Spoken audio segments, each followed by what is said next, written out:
Olá, sejam bem-vindos a mais um episódio de Psicocine, o podcast de cinema e psicanálise do Sesc Rio Preto, realizado em parceria com o Grupo de Estudos Psicanalíticos de São José do Rio Preto e região. Hoje vamos falar sobre o filme A Garota Dinamarquesa, do diretor britânico Tom Hooper. A Garota Dinamarquesa é um filme de 2016 realizado em cooperação entre Estados Unidos, Reino Unido e Alemanha. O filme se passa na Copenhague de 1926 e conta a história de Lili Elbe, uma das primeiras mulheres transexuais da história. A história começa com os artistas Einar, que mais tarde se reconheceria como Lili, e Gerda Wegener. Eles se casam, são artistas e Gerda incentiva a Einar a se vestir de mulher para que ela o pinte. E essa proximidade com os objetos femininos vai colocando Einar em contato com essa sexualidade, com sua identidade de gênero. E aí ele vai se transformando, ele vai se reconhecendo como Lili Elbe e tendo todo o apoio e o acompanhamento de Gerda.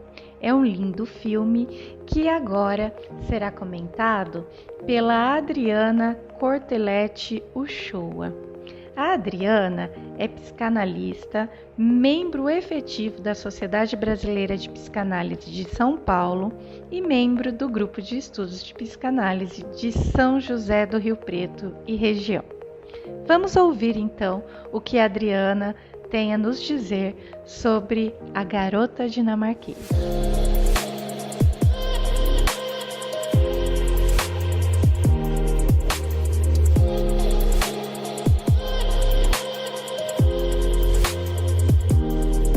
Bom, o filme, então, retrata de maneira comovente o drama do casal de artistas, Einar e Gerda Wegener, que viviam uma vida de glamour e reconhecimento no meio artístico nos anos 20, em Copenhague.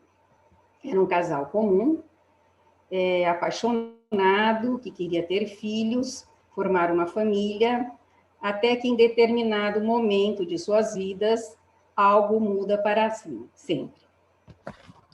Então, a partir, uma série relatou de um pedido da esposa para que ele pousasse para ela vestido de mulher, em substituição à modelo que estava atrasada, acompanhamos o doloroso processo de descoberta e transformação de Einar até assumir sua nova identidade como Lili Elbe. Vemos no início um Einar atormentado, chegando até mesmo a contemplar o suicídio, por não compreender sua verdadeira identidade. Em todo o seu processo de busca, muitas vezes pensando em desistir, chega a dizer em determinada situação: não posso continuar vivendo sem saber quem sou. O autor nos coloca frente à problemática da identidade, que nos remete a Hamlet, de Shakespeare, que também se passa no Reino da Dinamarca, em que o personagem, assolado por dúvidas frente à árdua tarefa de vingar seu pai, questiona-se dizendo a famosa frase: ser ou não ser, no sentido de continuar em busca da verdade. Drama que aflige todo ser humano em maior ou menor grau. Quem somos? De onde viemos? Para onde vamos? Não menos dramático é todo o sofrimento vivido por Gerda, sua esposa, que mesmo apoiando-o em seu processo de autodescoberta, vive um drama pessoal ao ver desaparecer seu marido e amante, seu grande amigo e incentivador. Ao mesmo tempo, sente-se responsável por tê-lo incitado a entrar no universo feminino que ele já contemplava timidamente. Em várias cenas do filme, vemos seu deslumbramento com tudo aquilo que representa o universo feminino. As meias de seda, as camisolas de cetim, as roupas de bailarina. A cena, uma das cenas em que ele está frente ao espelho, ele se contempla frente ao espelho e ele está nu, e esconde com as mãos os seus genitais. E a expressão dele, né, é como se nesse momento ele se reconhecesse, né, e que ele se desse conta quem realmente ele é. É uma das cenas, para mim, pelo menos, uma das mais comoventes, né? É uma coisa muito impactante esse olhar, né? Ele se ver e se reconhecer. E a partir daí, se arma de coragem para experimentar as roupas e criar Lilielp. Transforma-se numa mulher bonita, atraente, ao olhar de outros homens, chegando mesmo até se relacionar com um outro homem, mas ainda não era o que queria. Eu acho importante, a série falou em termos, seria um caso de homossexualidade, mas, na verdade, né, é um caso de transgeneridade, né, e no caso dele em específico, ele é uma mulher trans hétero, né, porque ela, no final da vida, depois que ele fez a cirurgia, ele se casou com um homem. Né? Então, essa é a situação dele, é um trans, mulher, hétero. Então, tudo aquilo que começara como uma brincadeira se torna irreversível. Em determinado momento, desesperada, Gerda lhe diz que está na hora de parar. E ele lhe responde que simplesmente não consegue, dizendo: Lili vem de dentro de mim. A partir do momento em que assume a nova identidade como Liliel, deixa de pintar seus quadros para separar-se definitivamente de Einar. Coincidentemente, a carreira de Gerda entra em ascensão, que é quando ela recebe o convite, né, para ir pintar de um marchand em Paris, para levar seus quadros, né, para uma exposição. É muito interessante, né, porque no início, não sei se vocês, quem assistiu lembra, né, que ela não era assim muito reconhecida, inclusive, né, no meio machista, né, e o Einar tinha, né, um espaço, né, muito grande no meio artístico, e ela era vista como alguém secundário. E já nesse momento, quando ele abandona, né, a sua atividade, né, ela ressurge, né, como artista. Bom, e ele, a partir de então, empreende uma longa e sofrida trajetória em sua busca desesperada para saber quem é, tendo sempre Gerda a seu lado. Fato pelo qual ele será eternamente grato, como quando lhe diz: eu te amo porque você é a única pessoa que me entendeu e me fez possível. Ela lhe traz de seu passado um amigo de infância, com quem tivera algumas experiências mais íntimas na adolescência, sendo na ocasião severamente reprimido pelo pai. Aí talvez a gente já possa apontar, né, uma primeira questão traumática, né, no seu desenvolvimento psicossexual. O reencontro com esse amigo, apesar da resistência inicial, é fundamental em seu processo de transformação. Junto com Gerda, o acompanha em suas infindáveis visitas a médicos e especialistas em busca de um entendimento para seu sofrimento. Seu caso, na época, era visto como perversão, e frente a tanto desconhecimento, chega até mesmo a ser diagnosticado como um caso de esquizofrenia, como se apresentasse dupla personalidade. Até que, finalmente, encontra um médico que o compreende e lhe oferece a alternativa de uma cirurgia para redesignação sexual. E, de fato, seu caso, né, até hoje é conhecido como a primeira pessoa a fazer esse procedimento. Isso em 1926. Após essa primeira cirurgia para a retirada do pênis, finalmente obtém seu passaporte com a nova identidade, o que o leva a dizer: agora sim, estou inteira. Foram realizadas algumas outras cirurgias num período de 2 anos, até que na 4ª cirurgia para transplante de útero, ela e o companheiro, aí ele já tinha, né, um companheiro, queriam ter filhos e formar uma família. Depois dessa 4ª cirurgia, então, ela acaba falecendo aos 48 anos, tendo Gerda sempre a seu lado. Antes de morrer, lhe revela que havia tido um sonho na noite anterior em que voltava a seu lugar de origem, tema recorrente em suas paisagens, e a mãe o recebe em seus braços, dizendo: "Bem-vinda, Lili." A cena final, para quem viu, também é belíssima, né? Quando Gerda e o amigo vão jogar as cinzas dele no mar, né? Do alto de um penhasco, e o lenço que ele lhe dera de presente é levado pelo vento, eternizando a história de amor dos dois. O autor nos coloca com muita sensibilidade frente à problemática da identidade, e em particular em relação à identidade sexual, que nos é dada ao nascer pela marca anatômica, menino ou menina, feita pela percepção visual. Esses aspectos constam na certidão de nascimento, nome, sexo, filiação, etc. Não são escolhas deliberadas, simplesmente é dada pelo simples fato de não serem autoengendradas. O ser humano nasce de um pai e de uma mãe e recebe deles inscrições que serão o solo sobre o qual a pessoa se constituirá. A identidade do indivíduo se constitui a partir da relação com o outro e seu desejo. Somos uma soma de identificações absolutamente apoiado no outro desde o nascimento. No entanto, a identificação é algo temporário e mutável. É sempre definida por uma situação no tempo, uma história, uma finitude e uma atribuição vinda do outro. Assim, a criança, ao nascer, já traz a marca do desejo dos pais. Menino ou menina? Qual a expectativa dos pais em relação àquela criança? Com que pessoas irá se deparar ao longo de seu desenvolvimento até assumir uma identidade própria, que irá direcionar suas escolhas amorosas e afetivas e influenciar sua escolha profissional? Trata-se de uma longa trajetória. A partir do que o filme nos apresenta, trago um primeiro questionamento para nosso debate. Passados, então, quase 100 anos dessa primeira cirurgia, por que motivo a questão da transgeneridade, além de todas as questões relativas à população LGBTI, ainda traz tanta polêmica? Por que são questões tratadas com tanto preconceito?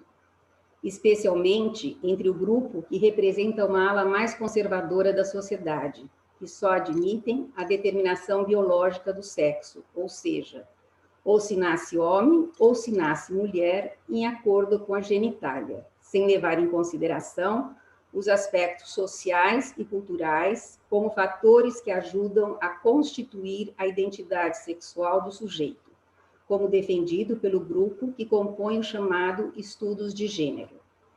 Este grupo inclui pesquisadores de várias áreas do conhecimento, da área das biológicas e humanas, e apoia-se na visão de um sujeito da pós-modernidade, distinguindo sexo de gênero.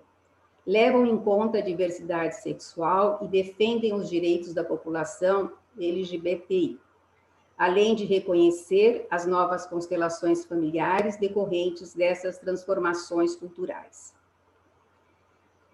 Desta forma, estes estudos vêm contribuindo para a construção e definição de políticas de direitos humanos reconhecidos pela ONU e União Europeia. Só recentemente, a Organização Mundial de Saúde reconheceu a transgeneridade como não sendo uma doença mental ou perversão. De acordo com o CID, que entrará em vigor no Brasil só em 2022, o transgênero é classificado como uma incongruência de gênero e trata a transgeneridade como uma persistente incompatibilidade na percepção de um indivíduo de seu próprio gênero e o gênero designado ao nascer. Esse era o drama do Einar. Mesmo não sendo mais visto como uma doença, persiste na tabela para possibilitar as cirurgias de redesignação sexual e tratamentos hormonais pelo SUS, isso aqui no Brasil. Um outro dado, a primeira cirurgia no Brasil desse gênero foi realizada há 27 anos atrás pelo carioca João Neri, que ao assumir a nova identidade teve que negar seu currículo acadêmico como psicólogo, parou de dar aulas e atender em consultório por se encontrar numa situação ilegal. Até sua morte recente, trabalhou como ativista da causa, dando suporte à comunidade trans. Recentemente também, o Supremo Tribunal Federal autorizou a alteração de documentos de identidade sem a necessidade de se entrar na justiça. Nos esportes, ao longo de décadas, atletas transgêneros enfrentam obstáculos para se manterem em um universo que ainda não aprendeu a lidar com as diferenças. Em São Paulo, existe um ambulatório de identidade de gênero e orientação sexual que dá suporte às famílias e pessoas que vivem essa situação. Em relação às crianças, muitas vezes se retarda a entrada na puberdade para que se possa fazer uma escolha mais segura antes de se submeter a uma cirurgia, que atualmente pode ser realizada a partir dos 12 anos. Enfim, o que vemos ainda hoje, apesar dos avanços, em especial em relação à concessão de certos direitos, que o preconceito ainda persiste. Não só em relação à homofobia, mas em relação à cor, raça, religião, causa de tantos conflitos. Tudo isso reflete a dificuldade do homem em lidar com o diferente, o ser vivido como uma ameaça à sua própria identidade.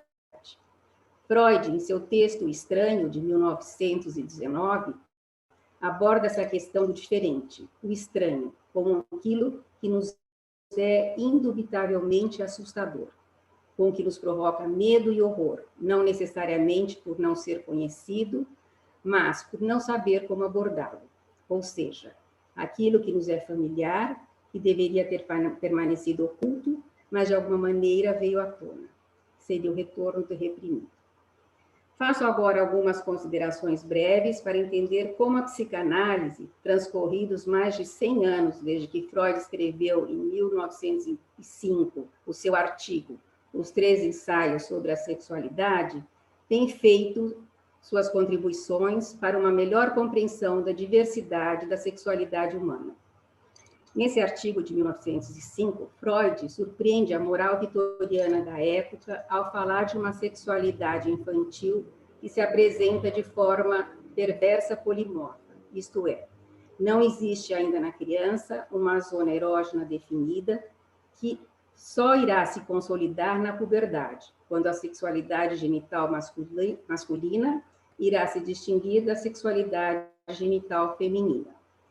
Portanto, são caminhos diferentes transcorridos pelo menino e pela menina.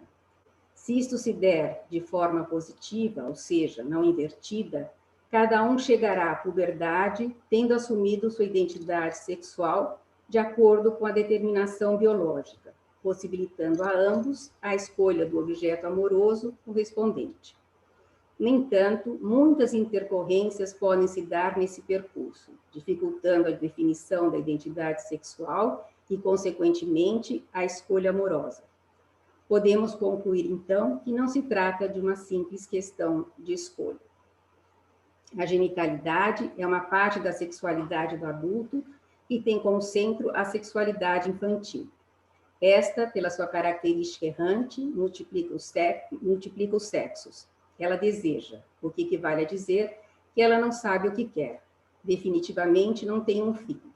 Sob a primazia do princípio do prazer, busca satisfação. Podemos dizer que a primeira revolução sexual, a primeira revolução da sexualidade é pré-histórica, quando ocorre a disjunção entre a sexualidade e reprodução.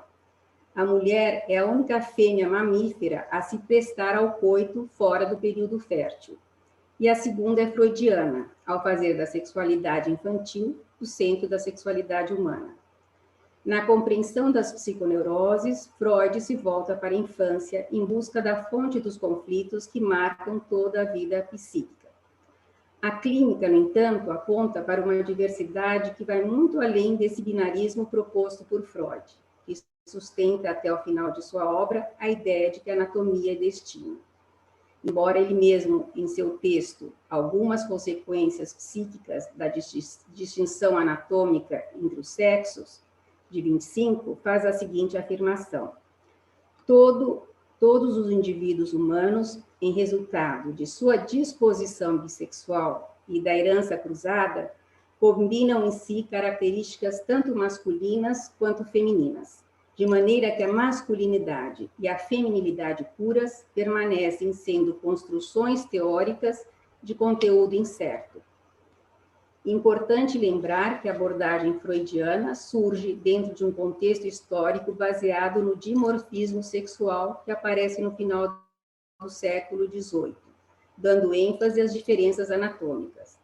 Na Antiguidade Clássica, até então, prevalecia um modelo de sexo único, em que o padrão principal era o masculino, sendo o feminino uma outra versão deste. O órgão sexual feminino era visto como um pênis interno. Portanto, o dimorfismo aparece como um modelo cultural. Essa diferença anatômica seria fruto de uma teoria sexual infantil que aprende a diferença de sexo pelo olhar, ter ou não ter. Hoje, o contexto histórico é outro. Nos deparamos com as neossexualidades, fruto da liberação contemporânea dos comportamentos sexuais. Os tempos mudaram, dando-se mais ênfase à pulsão. E esta, impossível de ser definitivamente satisfeita, percorre diferentes caminhos em busca de satisfação. Como propõe Jacques André, um analista francês contemporâneo, trata-se de um outro ponto de vista da sexualidade conforme a época e a cultura, que nesta passagem de século foi da repressão a uma expressão mais desenfreada do desejo. Dentro desse contexto histórico, a anatomia deixa de ser destino e sim uma fabricação histórica, como sustentado pela filósofa americana Judith Butler. Segundo ela, o gênero é que precede, fabrica e define o sexo. No entanto, sabemos que a liberação sexual não eliminou o conflito psíquico, que se expressa através de seus sintomas e inibições. Trata-se de uma difícil e delicada tarefa para a psicanálise lidar com essas questões, o que vem obrigando os psicanalistas a refinar seus instrumentos teóricos para dar conta dessas novas demandas em sua clínica. Essa foi a leitura da psicanalista Adriana Cortelletti Uchoa sobre o filme A Garota Dinamarquesa. Este episódio encerra a primeira temporada do Psicocine. Fiquem ligadas e ligados que em breve chegam episódios da segunda temporada. Até mais!